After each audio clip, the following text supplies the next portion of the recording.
पाकिस्तान किसान इत्तेहाद के सदर ने मुल्क में गंदम बहरान और कौमी खजाने को नुकसान पहुंचाने की इंक्वायरी का मुतालबा कर दिया।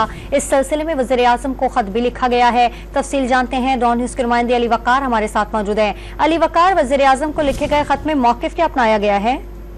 आज ही किसान इत्तेहाद के सदर खालिद महमूद खोखर की जानिब से जो खत वज़ीर आज़म को लिखा गया है उसमें ये कहा गया है कि निगरान हुकूमत की जानिब से जो सितंबर से मार्च के दरमियान $1 अरब की जो गंदम बाहर से बरामद की गई उसकी वजह से अब मुल्क में गंदम का जो बहरान पैदा हो रहा है और किसानों को उससे 380 अरब रुपए का नुकसान और हुकूमती खजाने को 104 अरब रुपए का नुकसान होने का खदशा है। पास्को सूबाई महकमा खुराक के पास 1 अप्रैल 2024 तक 43 लाख मैट्रिक टन से ज्यादा गंदम मौजूद थी। इसके बावजूद कॉमर्स मिनिस्ट्री के गलत फैसले की वजह से गंदम की दरामद पर कोई खदगर ना लगाई गई और मार्च 2024 तक कराची में गंदम के जहाज लंगर अंदाज होते रहे। और अब जब मार्केट में मुकामी गंदम आना शुरू हुई है तो खरीदार उसको खरीद नहीं रहे, ना ही पंजाब हुकूमत उसको खरीद रही है, क्योंकि पास को जो महकमा खुराक पंजाब है उसके पास भी इस वक्त लाखों टन गंदम जो है वो उनके गोदामों में मौजूद है, जिसकी वजह से किसान उनका बुरा हाल हो रहा है। फसल जो है वो मुकब खुले मैदानों में पड़ी